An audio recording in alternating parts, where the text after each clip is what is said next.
Hej, jeg hedder Jens, og jeg vil gerne lære dig at programmere. Min erfaring er, at det er svært for børn og unge at komme i gang med at programmere, så derfor har jeg lavet denne hjemmeside, som skal hjælpe dem med at komme i gang.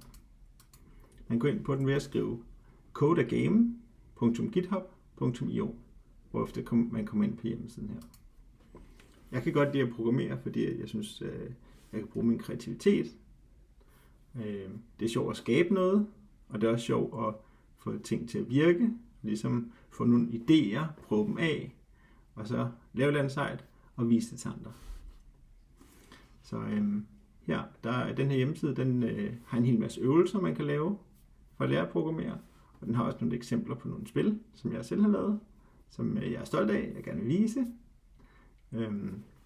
Men lad os først prøve at se på, hvordan man gør, og så bagefter snakke om, hvad der er en god strategi for at lave et spil, hvis man har lyst til det. Og så kan vi prøve at se på nogle ting, som jeg har lavet.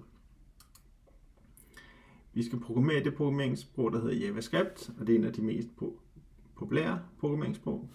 Og så skal vi bruge det bibliotek, der hedder P5JS, som er sådan et bibliotek, der har nogle indbyggede funktioner, der gør det rigtig nemt at lave spil og andre kreative ting. Det har noget rigtig god dokumentation, og så har det en rigtig god editor. Så jeg vil lige vise editoren her. Her er editoren. Når man kommer ind på editoren, så skal man starte med at oprette sig som bruger. Det gør man op i højre hjørne her. Nu er jeg allerede logget ind. Min bruger hedder Jensmand10. Du skal bare sige opret ny bruger, indtaste et brugernavn, en mail og et kodeord, og så bagefter logge ind. Så kommer du ind her. Det er vigtigt at logge ind, fordi så gemmer den de ting, du har lavet, og den gemmer også de her settings, som man har. Når du er logget ind på den her editor, så kan man trykke på tandhjulet. Så kan man vælge, om baggrunden den skal være lys, eller mørk, eller høj kontrast. Jeg kan godt lide høj kontrast. Man kan også vælge den her autocomplete henter, og der får man lidt hjælp til, hvad man skal skrive, når man programmerer. Lad os prøve at have den slået til. Men hvis man synes, det er lidt irriterende, så kan man godt slå den fra. Det her, det er et program, og jeg kommer til at gennemgå senere, hvad det her kode betyder. Men lad os bare for sjov skyld prøve at lave vores første program sammen. Så du kan lige pause videoen, og så kan du logge ind. Normalt, når man programmerer, så historisk set, så har man lavet et program, hvor man bare skriver Hello World på skærmen. Så lad os prøve det. Jeg ved tilfældigvis, der er en indbygget funktion, der hedder text size.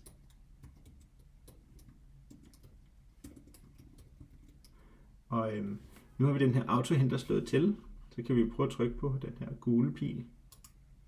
Så åbner den dokumentationen op for det her text size.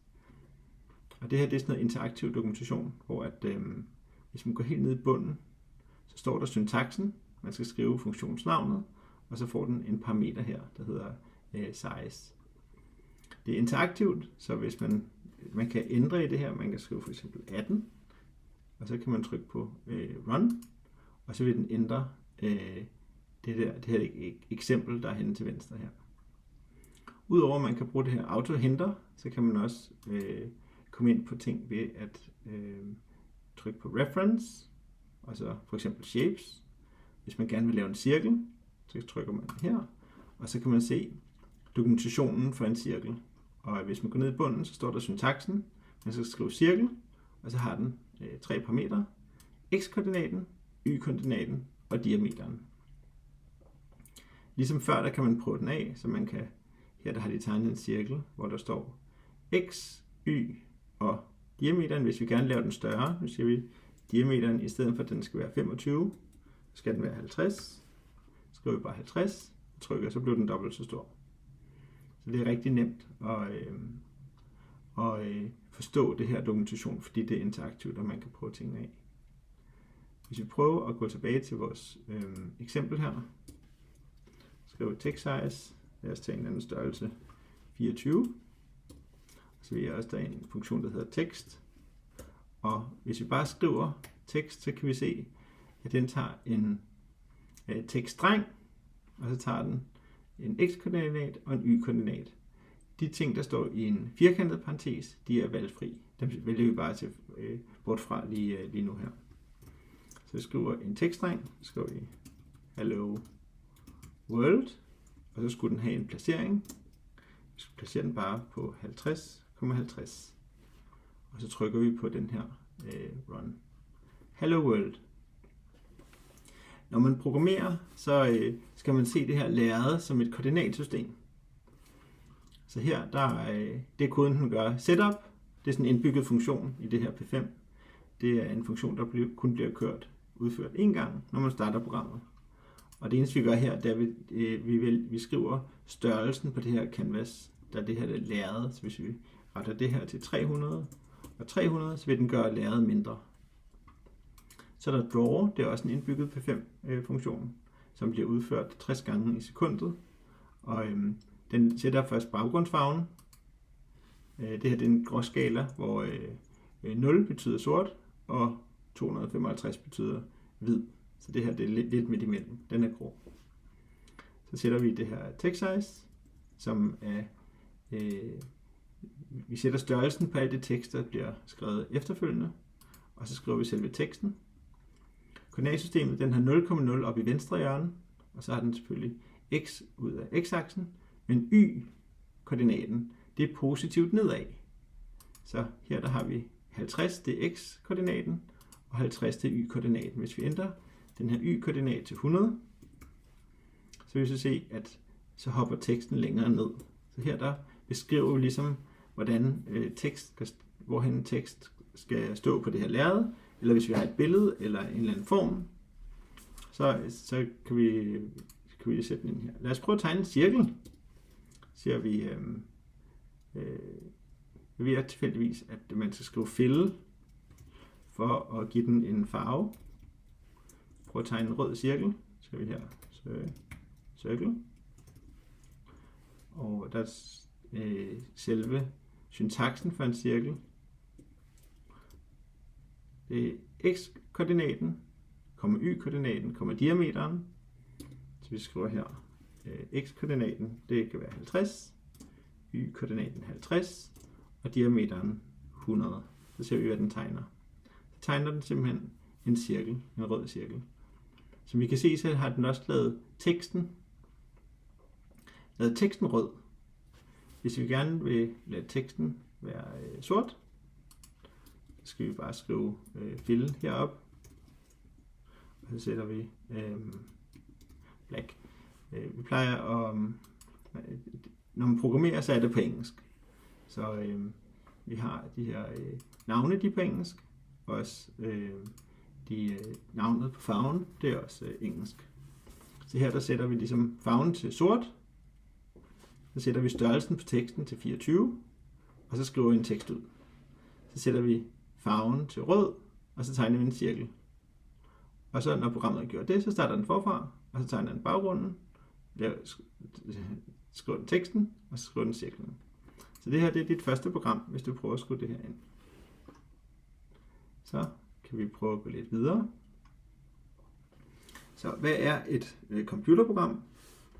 Ligesom hvis man skal bage en kage, så har man en opskrift, der fortæller en, hvordan man skal gøre.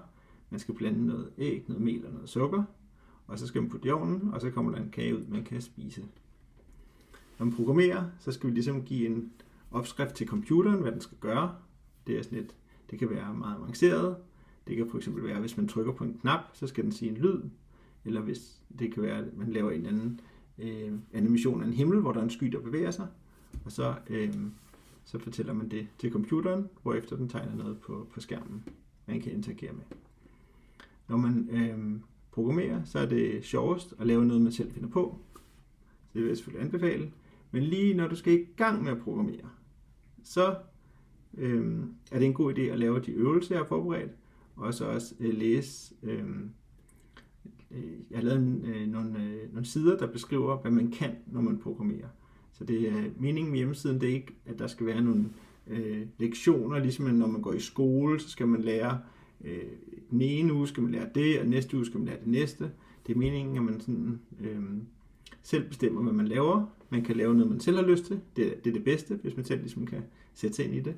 Hvis man har brug for lidt hjælp, så kan man gå ind og læse om, hvordan man programmerer, eller også kan man lave de her øvelser i grundlæggende programmering, som jeg har forberedt. Så det vigtigste, det er, at man har det sjovt selvfølgelig, og så at man tager det stille og roligt. Så når man lærer en ny teknik eller en ny funktion, så må man gerne sidde og lege lidt med den, så man bliver rigtig komfortabel med den her funktion.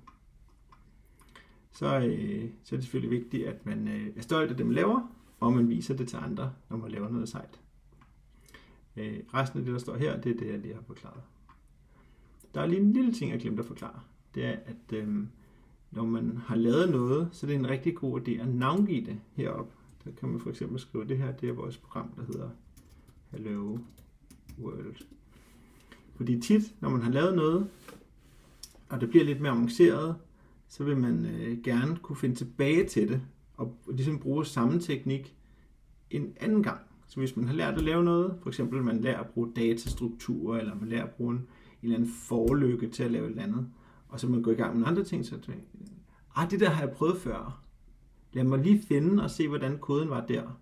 Og så kan man ligesom genbruge noget af koden, eller så kan man se, hvordan man gjorde sidste gang. Så det er rigtig vigtigt at navngive sine ting og gemme det. Herhenne der er sådan en funktionalitet, der hedder Collections. Og her der kan man lave en collection. Det betyder en samling af ting. Så hvis vi prøver at lave, så ser vi her, en collection, der skriver vi her. Mine første programmer. De første programmer ser vi her. Mine første programmer. Kan man lave sådan en collection. Så hvis vi går tilbage igen til editoren, så kan man sige, jeg tror nok man kan sige tilføje til collection her. File, add to collection. Vi skal lige gemme den. Så ser vi add to collection. Og så kan man putte den ind i den her samling, sådan så at den ligesom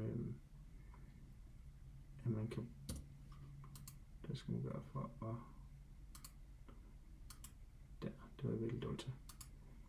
Så hvis man går ind og vælger, collections, så kan man se, at den er en del af den her collection.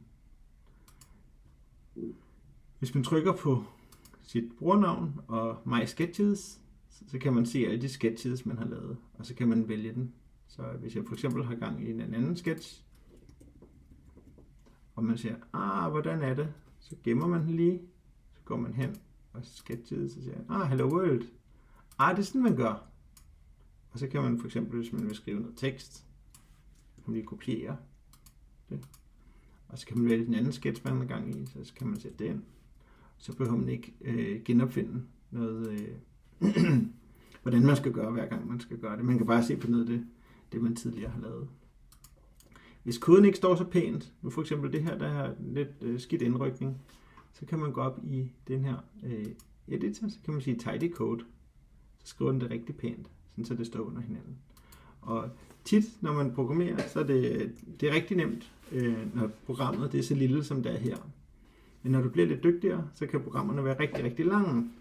Og så er det en god idé at have orden og få tingene til at stå pænt. Sådan så at der er de her krøllede parenteser for eksempel. Det er vigtigt, at man har styr på, hvor de starter og stopper. Hvis vi går lidt videre, vi trykker heroppe på venstre hjørne, så kommer vi tilbage til oversigten. Der er en lille side her, der hedder, hvordan programmerer man? Og her, det vil jeg lige prøve at gennemgå. Det er meningen, at man ligesom skal, man kan gå ind, og så kan man læse noget af det her, og så kan man prøve det af, og så kan man læse noget mere, og så kan man prøve det af, og så kan man lave nogle af de her øvelser. Men nu vil jeg bare gennemgå det meste af det, og så, selvom du ikke forstår det, så kommer du til at lave nogle øvelser i de her ting, sådan så du forstår det rigtig grundigt. Når du laver øvelserne, hvis du ikke kan huske, hvordan var det nu, så kan man gå tilbage her og læse, hvordan man gør. Prøv lige at zoome lidt, så vi kan se det lidt bedre. Her der er et simpelt program, det tegner nogle, er det den øverste? Ja. Her der er et simpelt program, der tegner 2 cirkler. Som jeg sagde før, så setup, det bliver udført en gang.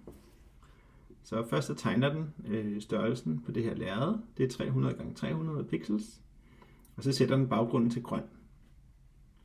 draw, den kører igen og igen og igen, 60 gange i sekundet, det vil sige stort set hele tiden. Her der sætter man farven til rød, så tegner man en cirkel, og så sætter man farven til blå, og så tegner man en ny cirkel, der er lidt større. Så programmet det tegner det ligesom i den rækkefølge, man skriver det. Så først så tegner den røde cirkel, og så bagefter så tegner den blå cirkel efterfølgende. Så rækkefølgen af den måde, man skriver det på, har altså en betydning. Det skal man huske. Så er der, når man går igennem her, så kan man læse det, ligesom jeg har skrevet her. Man kan også trykke hernede på det her link, hvorefter at man selv kan prøve, hvis vi for eksempel vil ændre den her fra blå til den skal være gul. Skriv yellow, og så bliver den gul. Hvis den ikke opdateres automatisk, så er det fordi man skal klikke den her. Så her for eksempel, hvis jeg ændrer den tilbage til blå,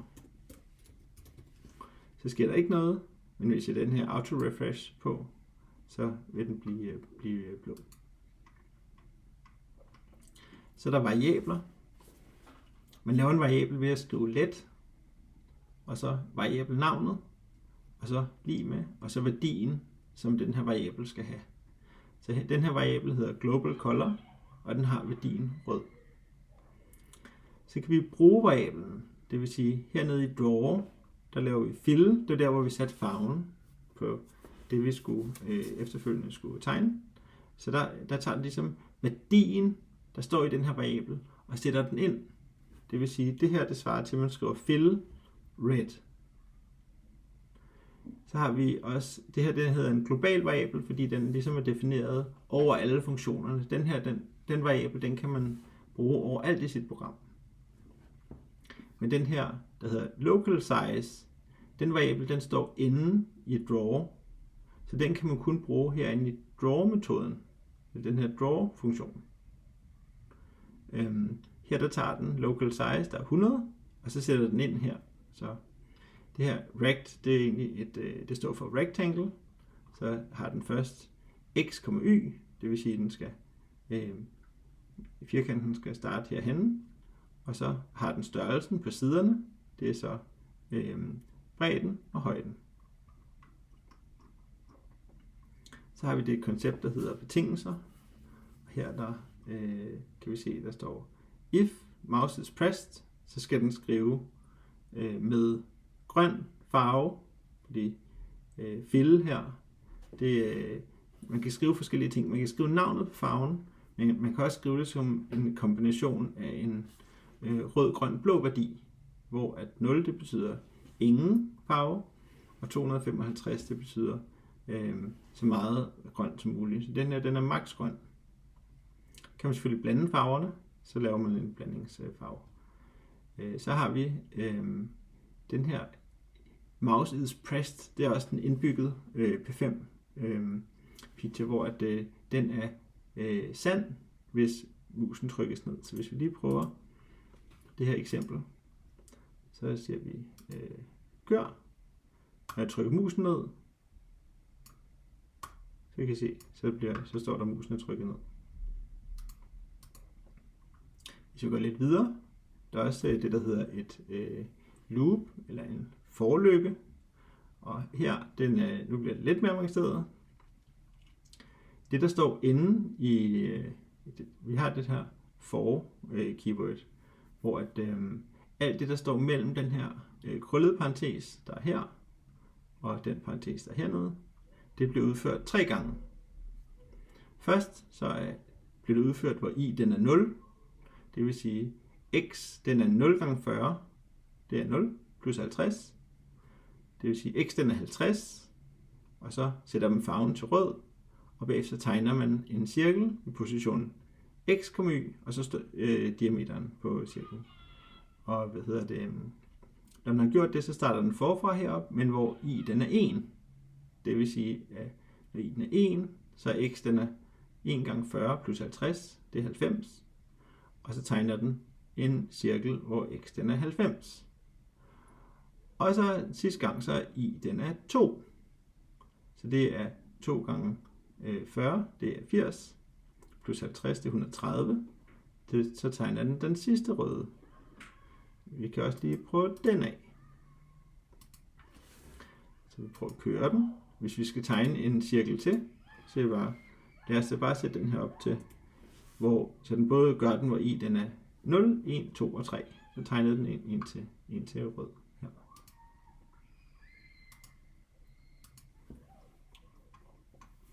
Så kan man lave sin egen funktion. Her der har jeg lavet en, der hedder drawSmiley. Og den her funktion, den har 3 parametre. Den har x-position, y-position og farven. Og så tager den ligesom, og så kan den tegne sådan et ansigt her. Og den tegner 2 øjne, og så den her ark, det betyder sådan en kurve. Det er så munden. Det smarte ved at have indbyggede funktioner, det er, at man kan her der skal vi så tegne 2 ansigter. Så kalder vi bare funktionen her, drawSmiley, med en placering, x, y, farve, det er den første. Og så bagefter kan vi bare sige drawSmiley med en anden position og en anden farve. Det smarte her, det er, at vi kun har koden til at tegne sådan et ansigt. Ja, vi kun har koden én gang. Men at vi kan lave forskellige ansigter, og så genbruge det her grundkode. Så har vi en funktion, der returnerer et resultat. Der har lavet sådan en funktion, der hedder average, eller på dansk gennemsnit. Den tager 3 parametre, og så tager den og beregner gennemsnittet.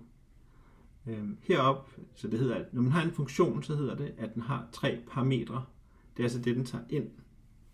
Men når man kalder funktionen her, som vi gør herop, average, så siger man, at den får 3 argumenter. Det er altså værdien. De værdier, man giver til funktionen herop, det hedder argumenter. Så det er sådan et, vi har argumenter, og så har vi det funktionen, den tager 3 parametre. Så det gør vel forvirrende. Men sådan har man valgt, at man siger det. Så det den gør her, det er, at den kalder den her funktion med 7, 10, eller 4, 10 og 7. Og så beregner den gennemsnittet, det er 7. Og det putter den så, den returnerer gennemsnittet. Den kommer så ind i den her resultatvariabel, som vi skriver ud. Så har vi, hvis vi skal lave noget, der er objektorienteret. Når man begynder at lave spil og mere avancerede ting, så kan det være en rigtig god idé at lave tingene objektorienteret, fordi så kommer funktionaliteten og de her variabler, de kommer ind i nogle objekter, og det er meget nemmere at overskue, når man gør det. Så hvis man har et objekt, det her der har vi et objekt, der hedder smiley. Det er også, det hedder en klasse. Det her det er en klasse, og en klasse, den har en constructor, og en constructor, det er sådan en, der bliver udført en gang, når man opretter en instans af det her objekt. Så den har 3 parametre her, x, y og farve, color. Og så flytter den ligesom det ind i nogle variabler, der hedder this punktum. Det betyder, det er det her objekts egne data, de starter med this. Og så udover at den har noget data, så har sådan et objekt også en eller flere metoder. Den her den har en metode, der hedder show, som kan tegne et ansigt. Hvis vi går herned, der opretter vi 2 variabler. Og nede i koden i setup, der ser vi smiley 1, det er den ene variabel. Der ser vi lige med new smiley, det vil sige her, der opretter vi en instans af det her objekt. Og det gør vi med de data, der hedder 100, 100 og yellow. Så laver vi en nyt objekt, der hedder smiley 2, som vi giver nogle andre argumenter. Så den hedder 100,200, green. Og når man har lavet de her objekter, så kan man kalde de her metoder på dem. Så når man opretter objektet, så kommer de her argumenter, de kommer ned og ligge de her variabler, der starter med this. Så når vi siger smiley1.show, så show, det tager ligesom de variabler, man har givet den, og bruger dem.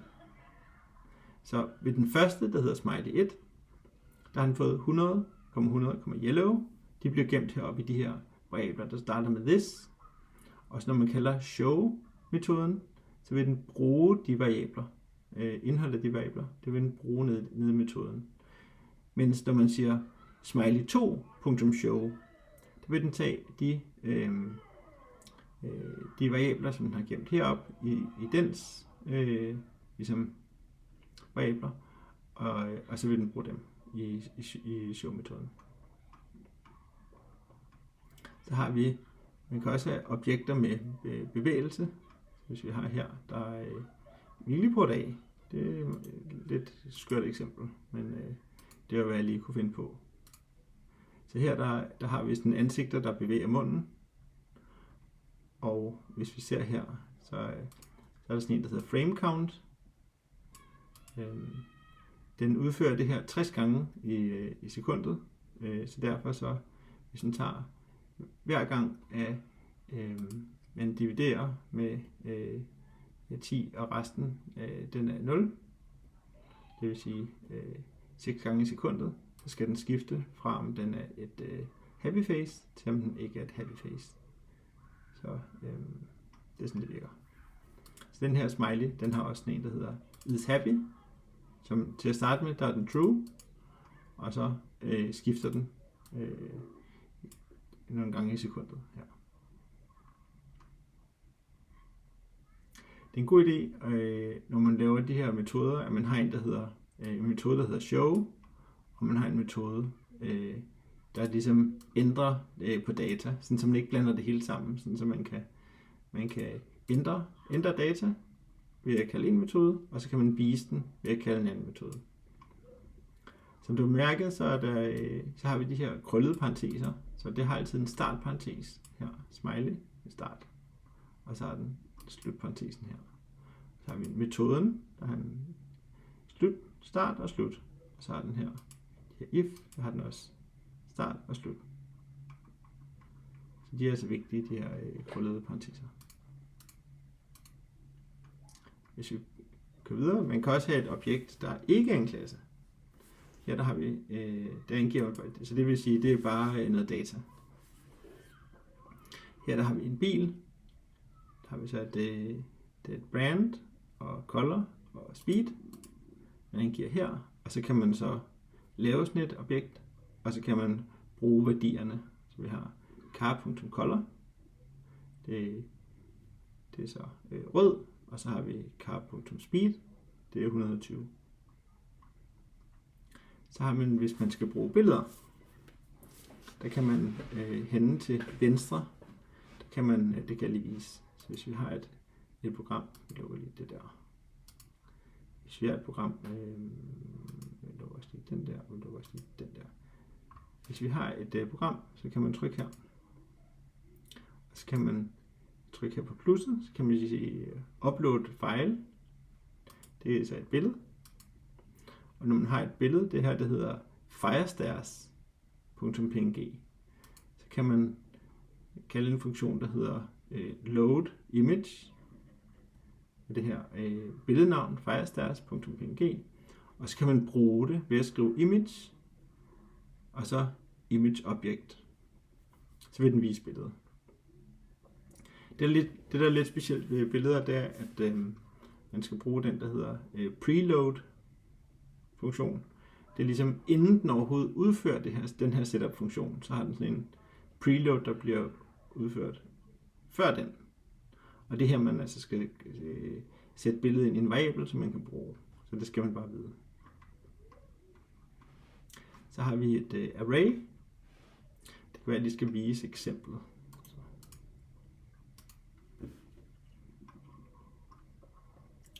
her. Jeg lige prøve at starte med at køre den.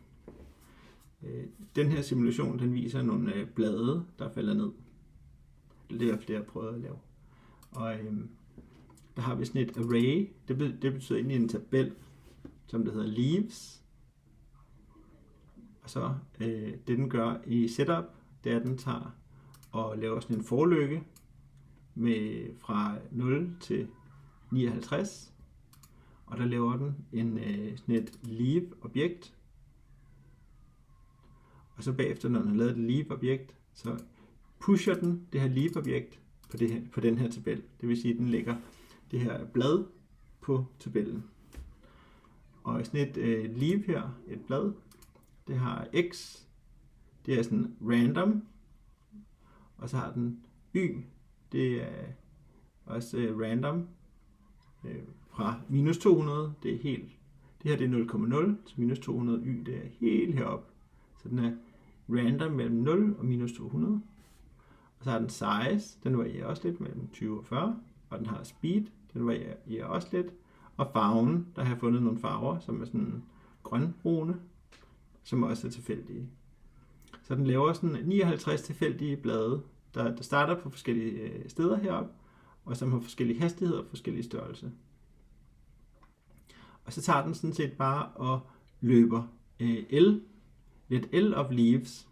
Så L, det er ligesom et blad ud af de her 59. Så for hver blad, så tager den og tager det her blads y-position, og så lægger den speed til. Og speed, det var det, der var mellem 1 og 3. Så den tager ligesom og hele tiden at gøre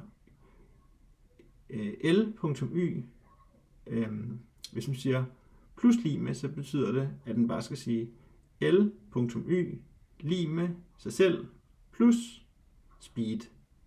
Det vil sige, at den bliver rykket hver eneste gang 60 gange i sekundet, så kommer den lidt længere ned, lidt længere ned, lidt længere ned, og det er det, der sker her. Og så siger jeg, hvis y-positionen på det her blad, hvis det er større end højden på canvas, det vil sige height her, så skal den lige tage og ændre y-positionen, smide det herop, så den kan falde ned igen. Så det her det er faktisk ikke nogle nye blade, der falder ned. Det er de samme 60 blade, som der falder ned igen og igen og igen.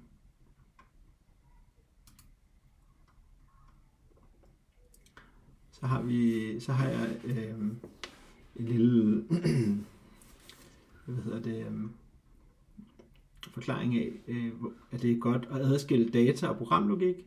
Her der kan vi se, at jeg har lavet sådan en lille tabel, et array med huse, hvor at hver af de her huse, der har en x, det har en position, og der har en bredde, en højde og en farve. Og så har vi noget kode her, som løber det her array igennem. Og så for hvert hus, så tegner den det. Og det her det viser, at det er rigtig nemt. Hvis jeg nu skulle lave et fjerde hus, så skulle jeg bare tilføje en række her med dens karakteristika. Og så skulle jeg sådan set ikke tilrette koden, så jeg kan sætte flere hus ind, bare ved at tilrette data. Og det er altså virkelig vigtigt, hvis man kan lave sin kode, sådan, så man adskiller data og funktionalitet, så får man det meget lettere, når man skal rette i det. Så er et lille eksempel på sådan nogle forskellige user interface elementer. Så lad os lige prøve den. Det var det bedste eksempel, jeg kunne komme på. Hvis man skal lave et tilfældigt kunstværk, så kan vi skrive her, kunstværket det skal hedde firkant grøn.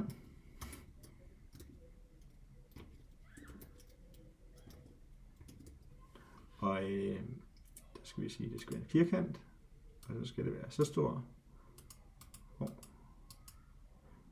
Nu fik den en ny farve. Kalder vi den firkant blå. Så kan man ligesom se i koden her, hvordan man kan interagere med sådan en, en glider her, og der er også tickmark, der er en radio button, og der er en knap. Så kan man se her, hvordan man skal gøre. Og jeg kan godt lige forklare det. Så hvis jeg har den her funktion, der hedder change color, der har vi lavet en knap, og den har sådan en funktion, der hedder mouse pressed. Så når man trykker musen ned, så kalder den her funktion, der hedder change color. Så har vi update name. Også noget af det samme princip her. Vi har et inputfelt, hvor der står, at hver gang man retter i inputtet, så skal den kalde den her update name. Så har vi radio button, der kan man vælge mellem nogle ting her. når man kalder draw, så tager den indholdet af værdien af den her slider, putter her i den her variable. Den tager værdien af den her checkbox og putter ind i den her variable, og værdien af den her radibutton og putter ind i den her variable, og så bruger den dem. Det er ligesom den måde, det virker på. Så nu begynder det at blive lidt avanceret, men der er det her push-pop af stilindstillinger. Så det, der menes her, det er, at hvis man tegner rammen på en cirkel her, det er bare et eksempel, hvor vi siger stroke weight, den er 5, det betyder, at den skal cirka være så tyk af den her røde ramme. Så kan man kalde en funktion, der hedder push.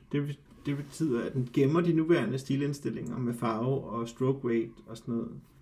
Og så kan man sætte ny stroke color, ny stroke weight, og så kan man sige pop, og når man siger pop, så hopper den tilbage til de gemte stilindstillinger, man havde, inden man sagde push. Så det er sådan en måde, at man midlertidigt laver noget andet end programmet det egentlig har gang i. Det kan være rigtig brugbart. For eksempel her, hvis man her der viser, hvordan man roterer et koordinatsystem. Så det er også nu bliver det lidt endnu mere avanceret. Her der har vi, det gør vi lige skal kigge i koden. Kørt. Så her der sætter vi angle mode til degrees, det betyder grader. Så har vi her, vi skriver push for at gemme de her indstillinger. Så laver vi translate, det betyder, at vi flytter midten af koordinatsystemet, der plejer at være heroppe i venstre hjørne. Det flytter vi ned. Translate, det betyder, at man ligesom flytter det ned i position 100,100 i det her tilfælde. Og så kan man rotere det, så alt det, der bliver tegnet efter rotate 45, alt det, der bliver tegnet, det er i et parallelt forskudt roteret koordinatsystem. Og det skriver man så indtil, at der står pop, hvor den hopper tilbage til, hvordan det var, inden man lavede den her parallelforskydning og rotation. Og så kan man tegne, her der tegner vi så en rectangle, det er en firkant, bagefter. Og den er så ikke roteret, fordi den er uden, den er tegnet efter det her pop. Vi kan lige prøve at se, hvad der egentlig sker, hvis jeg skriver pop under rect. Så vil den tegnes også, hvor det ligesom er drejet. Det er så den tegnet helt andet. Det kan vi ikke have. Nu er den tegnet tilbage, der hvor den var.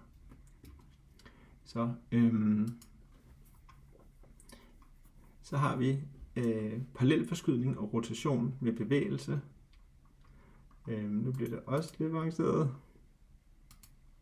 Hvis vi prøver at køre den, der prøver vi at have det ene koordinatsystem drejer den ene vej lidt langsomt, og den anden drejer den anden vej lidt hurtigere. Lad os prøve at se på det. Så der har vi selve startvinklen på den ene og startvinklen på den anden.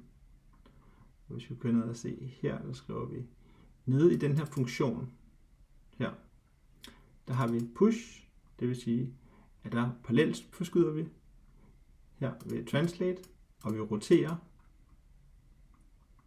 og så skriver vi pop, og så tager vi og ændrer vinklen, som der bliver brugt her, og så bagefter så tegner vi et andet parallelt forskudt roterende koordinatsystem, og for hver gang vi kommer igennem draw her, så ændrer vi også rotationsvinklen. Så den ene roterer positivt, og den anden roterer negativt. Og så tegner vi et rectangle her, og en ellipse, tegner vi, de roterer ikke. Fordi de er ikke en del af det her, de er ikke inden for det her push og pop. Så skal vi se, om der er flere. Ja, så har vi lige med nedarvning. Det er også lidt avanceret.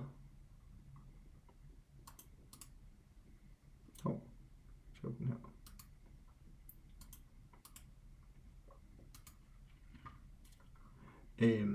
Så det her det er et eksempel på noget lidt avanceret, man kan lave med nedarvning. Så har I vehicle, det betyder egentlig sådan et transportmiddel. Der har vi et array med transportmidler, hvor man lad os gå ned i bunden. Der har vi et vehicle, det har en x-koordinat, y-koordinat og en hastighed. Det har også en move-metode, og der har en show-metode. Så har vi en scooter, der er nedover fra det her vehicle-klasse. Og det betyder, at den kan også gøre brug af den her move-metode og show-metode oppe fra den her vehicle-klasse. Og når man opretter en scooter, så kalder den det her super, det betyder, at den kalder constructor-metoden på dens klasse som den extender. Og lad os prøve at køre den. Så vi har her, at vi laver en scooter. Den er tegnet som sådan en løbehjul. Og så har den to skateboardbrædder. Og så har den sådan en generisk transportmiddel her, der bare er sådan en kasse.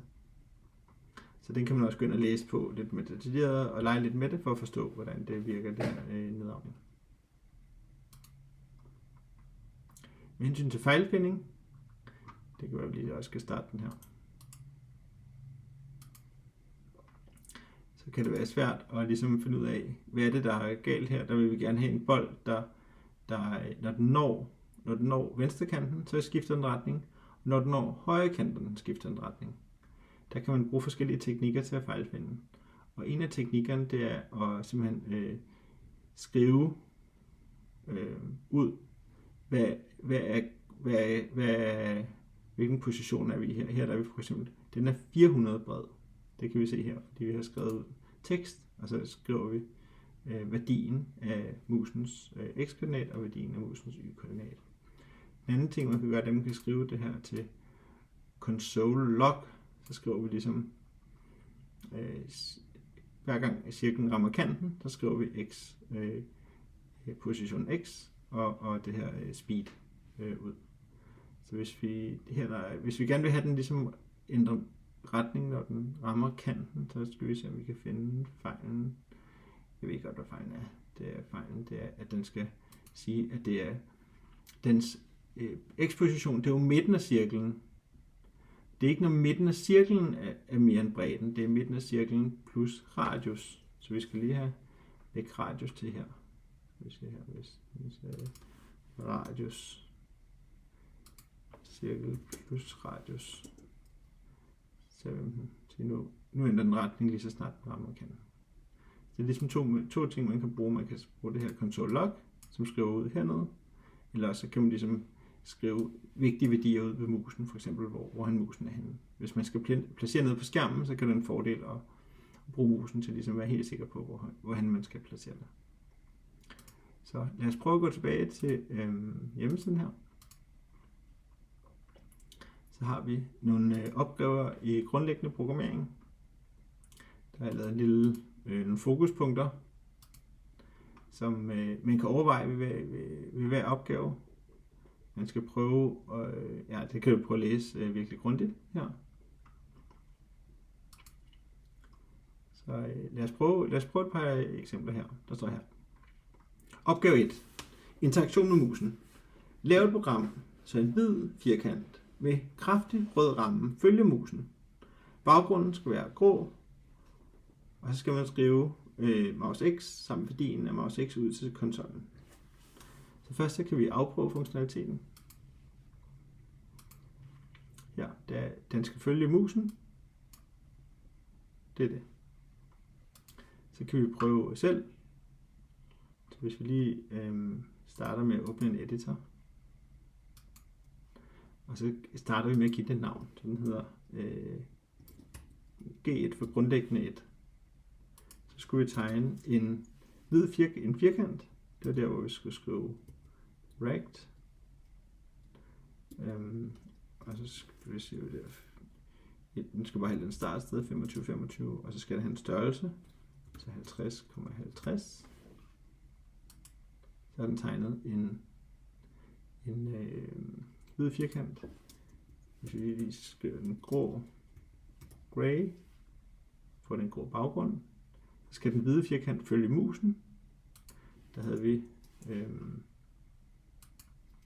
skal vi lige se, hvis vi går ned til opgaven, hvordan søren skal man, det kunne være sammen, måske det her, mouse x. Nu prøver vi. I stedet for x-koordinaten, så skriver vi mouse x. Og i stedet for y-koordinaten, kan det være, at man kan skrive mouse y. Lad os prøve det. Så følger den efter musen, som vi gerne vil have det. Så skal vi have en kraftig rød ramme. Det kan jeg simpelthen ikke huske, hvordan man skal gøre. Så kan man trykke på hint her. Man kan søge på stroke og stroke weight og stroke. Så prøver vi at søge på det her i dokumentation. Hvis man skal søge dokumentationen, så skal man gå herhen. Så kan man sige help, og så er der reference her. Prøver vi at åbne det her reference.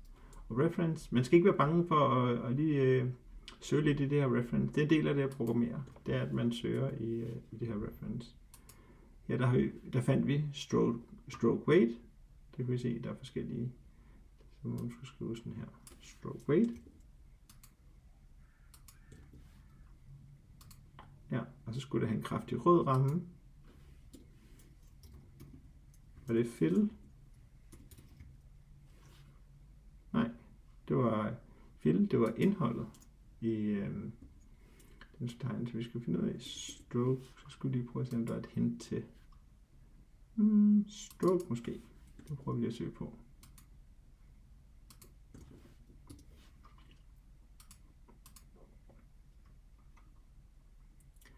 Så ser vi stroke, der er yellow,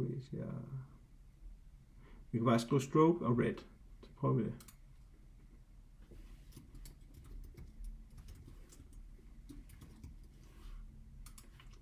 Så nu har vi løst første opgave, og vi har prøvet at bruge det her reference, vi har prøvet at bruge hints, vi kan godt lige se den næste på hints. Man skulle gerne kunne løse alle opgaverne, hvis man bruger de her hints. Så er der det næste, det er rækkefølgens betydning. Det har vi allerede forstået, fordi at, det er noget med rækkefølgen. Man skal tegne de her i den rigtige rækkefølge. Så her der er en hel masse opgaver, med spandvise opgaver, hvor man bliver kørt igennem alle de indbyggede P5-funktioner, som man skal bruge, hvis man skal lave spil eller lignende. Så det er bare at gå i gang, og så skal man huske, at man kan afveksle lidt mellem de her opgaver, og så at læse lidt ved, hvordan programmerer man. Der havde vi de her ting, så man kan ligge og swappe lidt rundt. Hvis man synes, man er rigtig sej, man er bare så sej, så hvis man har en lærer eller noget, som der spørger, kan du det? Kan du det? Så siger man, yep, jeg kan det. Så kan man prøve det her teste af sin forståelse. Og her, der er det forstået på den måde, man skal bare prøve at sige, tryk på opgaven. Det er for eksempel opgave 1. Her, så skal man prøve at lave et program, der kan gøre lige det samme. Så man skal først lige prøve det af her. Så her, der skal man tegne en cirkel, som har samme radius som bredden på det her canvas, og hvor at den ændrer farven, afhængig af, hvor man har musen. Det kan vi godt lige prøve at lave sammen, så vi kan finde ud af det. Først så skal vi have en editor. Lad os tage den her editor.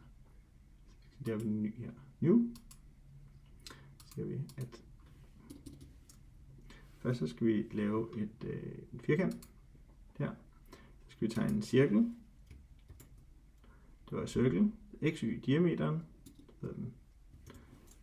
X, det var 0,0, og diameteren, det er så det samme som bredden på canvas, det var 400. Så ser vi, hvordan den bliver tegnet. Så ser vi, at det er egentlig diameteren, Ja, det er så 2 gange diameteren. Så det vil sige, det er 800. Så har vi tegnet den. Så skal vi have farven til at ændre sig afhængig af musen. Så ser vi her fill.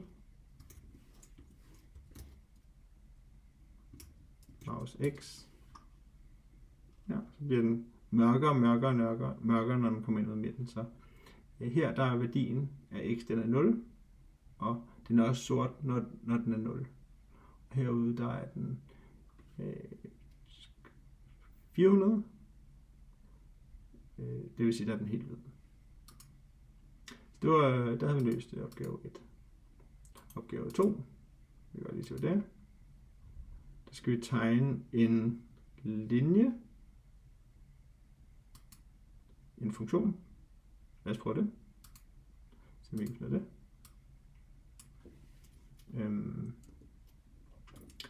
Der er noget, der hedder point. Jeg tror, vi ser, hvordan det virker. Der kan vi tegne, vi kan lave en lille prik. Point.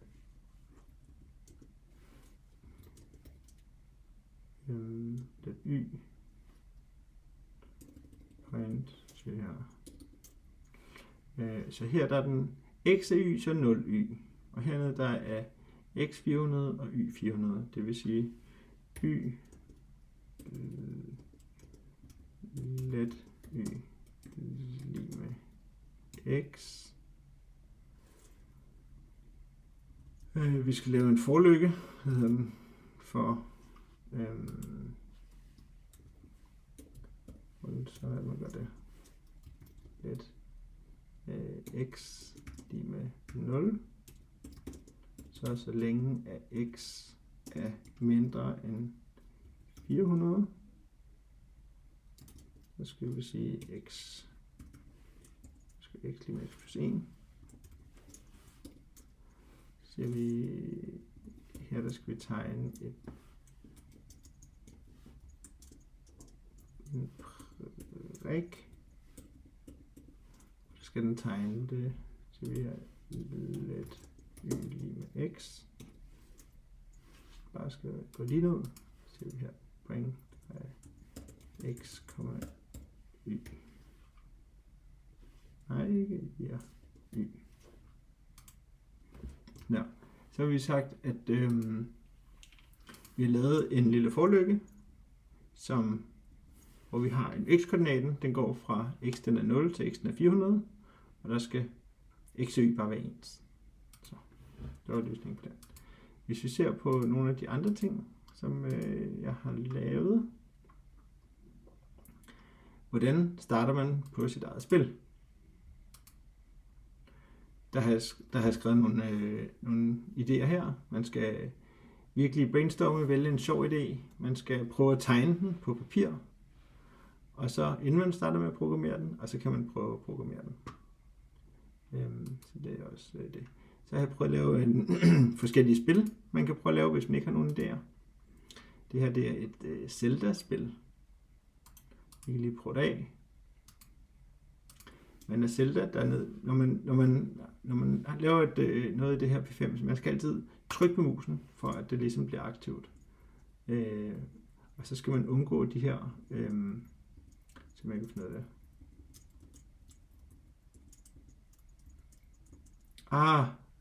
Døde. Prøv igen. Igen. Vi skal forbi det her. Ups. Så vandt jeg. Så det er ligesom et eksempel på et spil. Hvis man, den måde det virker på, det er, at man har noget startkode her. Det var meget lidt startkode. Og så skal man ligesom løse det et af gangen, står her. Vis baggrundsbilledet og del det op i felter.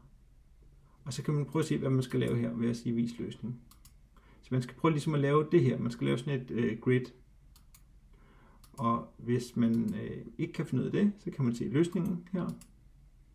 Man må gerne se løsningen. Det er ikke sådan, så man ikke må se løsningen. Og så kan man se alt det, der er lavet for ligesom at have løst den del af opgaven.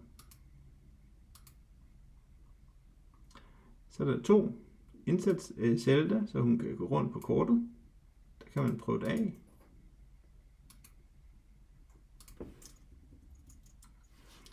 Og man kan også se løsningen. Ja, det kan man se alt, hvad der er lavet. Så hvis man kan virkelig studere den måde, at man kan lave det her Zelda-spil på. Tilsvarende, så er der, hvis vi prøver at se det næste spil, jeg har lavet. Det er Hero Man. Her der skal man, vi kan lige starte med at prøve det af.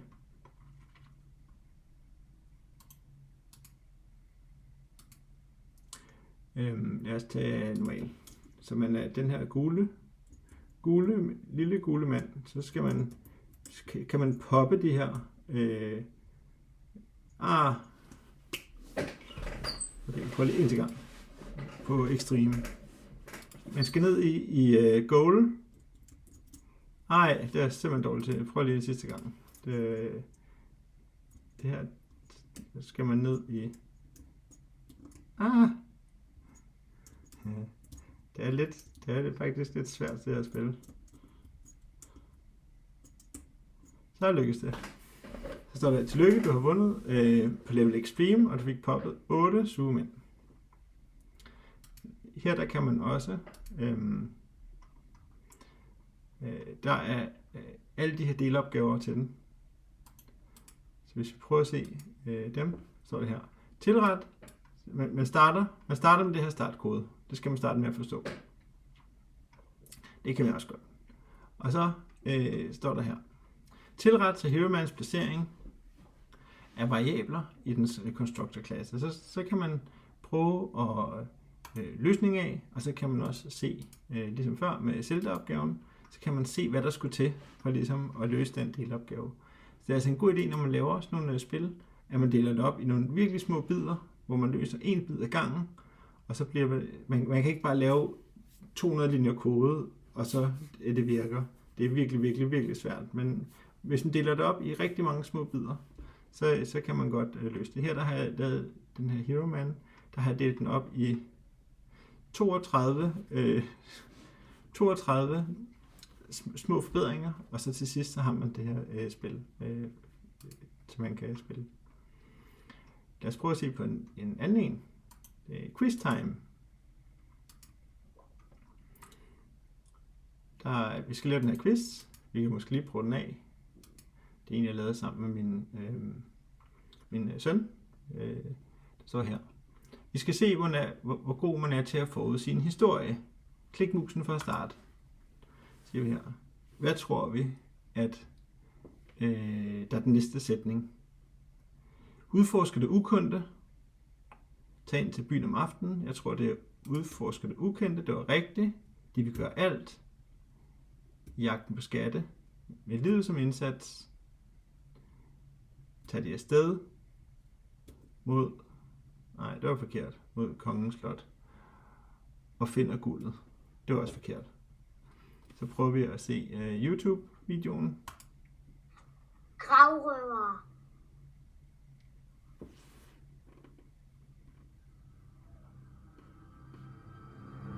Udforsker det ukendte.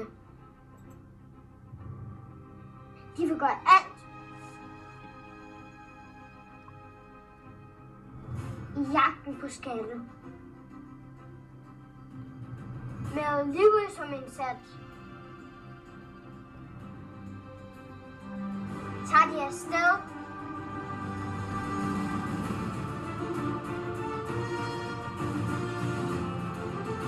På et fantastisk eventyr. Evig tørst efter guld.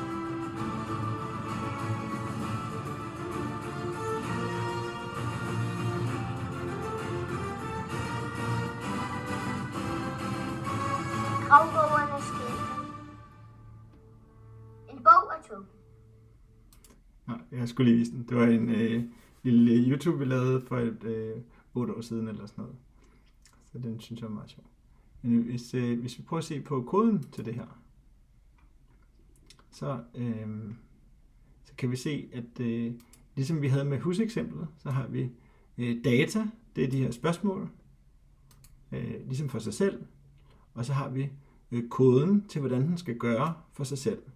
Det er et lidt avanceret eksempel, så det her skal du kun først gå i gang med, hvis du virkelig har forstået alt det andet grundlæggende. Så jeg har lavet det her bip-bip-spil. Det var så meget sjovt. Lad os lige prøve det af først. Så jeg er hjemme hos mine forældre. Og så fandt jeg det her gamle bip-bip-spil, som jeg havde, da jeg var 12-13 år. Og det skulle jeg selvfølgelig programmere. Det var her sjovt. Så der er et Turtles-mærke. Hvad hedder det? Hende der. Hvad var det, nogen hed? Jeg glemmer, den hed. Det kommer nok.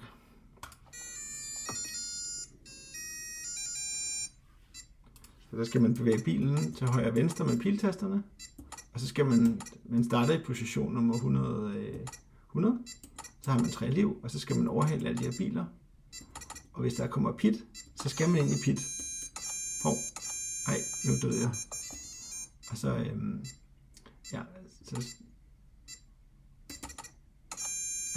der glemte jeg at gå i pit. Så tabte jeg. Det var, så det har været virkelig sjovt at programmere det her bip-bip-spil selv. Det jeg har gjort, det er, at jeg har taget nogle billeder af bip-bip-spillet, og så har jeg taget alle de her biler, og så det er nogle billeder, og så laver jeg en tabel, hvor de kommer mod en og sådan noget. Det var rigtig sjovt at udvikle. Men hvis du gerne vil lave dit eget bip-bip-spil, men ikke ved, hvordan man skal gøre, så kan du prøve at først programmere det her bip-bip-spil, som jeg har lavet. Og så kan du, når man først forstår det, så er det meget nemmere at lave sit eget. Det er lidt avanceret, så det kræver virkelig, at man går i dybden med det. For at kunne lave det her bip-bip-spil, så lavede jeg sådan en lille grafikbibliotek, hvor her der har jeg prøvet at beskrive, hvordan jeg har gjort. Jeg har taget nogle billeder, og så har jeg klippet de her billeder ud, og så videre. Så der kan man få lidt inspiration. Så der er andre avancerede eksempler. Det er, når man bliver rigtig dygtig, så kan man, og hvis man er også lidt dygtig til matematik, så har jeg prøvet at lave, her der er et eksempel på et solsystem, hvor man har brugt objektorienteret programmering. Vi kan se her, der er der en sol og et sort hul, der kredser om hinanden. Og så har vi nogle planeter udenom, der er cirkulære. Planeterne de er større, når de er tæt på en, og de er mindre, når de er langt væk. Så det var lidt skyldigt, som vi kan. Det er sådan. Så her der har vi koden til det, så man kan studere. Det er objektorienteret, og så har jeg prøvet at lave samme kode, hvor det ikke er objektorienteret. Så kan man sådan prøve at forstå forskellen på, hvad er det, der er forskellen på, når det er objektorienteret, og når det ikke er objektorienteret. Man kan også lave multiplayer-spil. Så her der har vi et multiplayer-spil.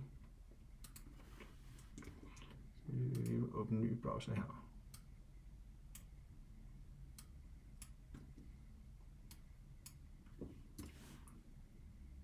Så det virker også, hvis man er på 2 forskellige computere. Så man kan lave nogle spil, hvor man kan spille mod hinanden. Så vi kan sige, her der kan man skyde, og hvis I herovre, han kan også flytte sig. Så man kan lave multiplayer, og det er jo altid sjovt, hvis man kan lave nogle ting med multiplayer. Så hvad er det her? Der er næsten glemt, hvad der er. Og her, der skulle jeg prøve at lave sådan nogle cannon towers. Så der har vi både, hvor det kan være multiplayer, og der er også nogle faste fjender her. Så hvis vi prøver at tage det. Nej, hvis vi prøver lige at tage en ny browser til det.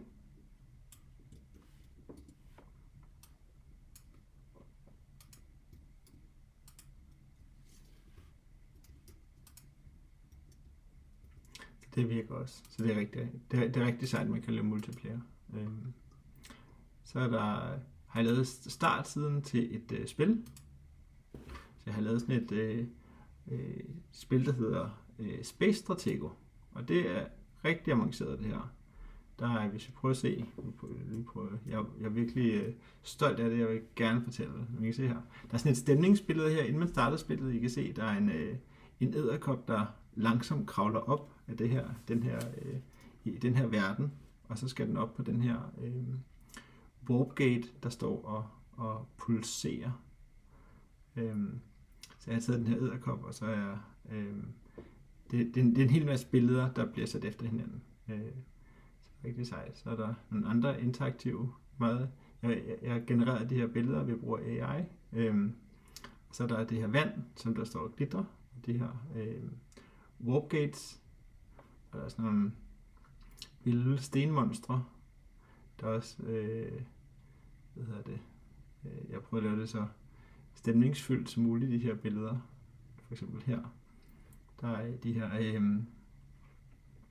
fly, de letter, og så zoomer de ud. Så hvis jeg prøver at starte et spil, så kan vi lige prøve at indtaste her. Så jeg hedder Jens. Og så jeg har faktisk en bror.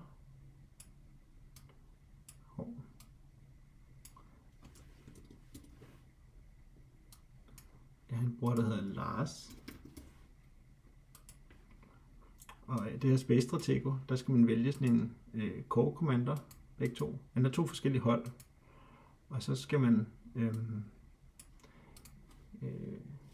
så har man lige nu der har vi kun 1 spiller. Det er meningen, man skal spille 15 spillere mod 15 spillere. Så kan man flyve rundt på de her planeter. Og så kan man der kan man se, hvor man er henne, hvis man trykker space. Så kommer der sådan en minimap. Og der er også man bevæger sig faktisk rundt på de her minimaps. Det er sådan nogle planeter, der flyver nedunder. Der cirkulerer rundt om solen. Men så kan man flyve ind i sådan en warpgate, så kan man hoppe hen til en anden planet. Og så kan man skyde. Og så er det så meningen, at man skal skyde sin modstander her. Nu har vi fundet modstanderen, der ikke kan gøre noget. Hvis det skal være fair, så skal vi tage ham med modstanderen, så skal vi sådan skyde her. Så hvis man rører hinanden, så ser man, hvem der er færdig. Så det er sådan virkelig avanceret multiplayer-spil, hvor man kan spille 15 spillere mod 15 spillere. Og så skal man vælge de her. Det er ligesom Stratego. Der er bare valgt at give den sådan nogle seje navn her, og så skal man prøve at kæmpe mod hinanden for at få det andet holds core commander svarer til en fan i Stratego. Det er noget, jeg er virkelig stolt af det her. Og det virker. Man kan spille online. Det er meget sjovt. Så det er sådan set det. Så er der til sidst her, så er der noget link og reference. Det er, hvor man kan finde forskellige tutorials og references til både JavaScript og også P5. Der er nogle eksempler, der er nogle videotutorials. Der er en, han har lavet de første 20 timer med, hvordan man laver det her P5JS. Hvis man virkelig gerne vil lære at bruge det, så kan man se dem, og så blive dygtig virkelig hurtigt. Der er også reference til forskellige værktøjer, for eksempel en color picker, og der er forskellige ting her. Gode ressourcer. Det var ligesom, hvad jeg havde til jer i dag. Og jeg håber, at det er inspireret. Hvis man er engelsktalende, så kan man også trykke her engelsk, så kommer det helt på engelsk. Så jeg håber, det er inspireret til dig til at komme i gang med programmering. Og jeg håber, det er en hjælp, jeg har lavet den her hjemmeside. Men ha' det godt, og held og lykke med det fremtidige programmeringsopgaver. Husk at have det sjovt, og brug din fantasi og kreativitet. Lav noget sejt, og husk at vise det til andre.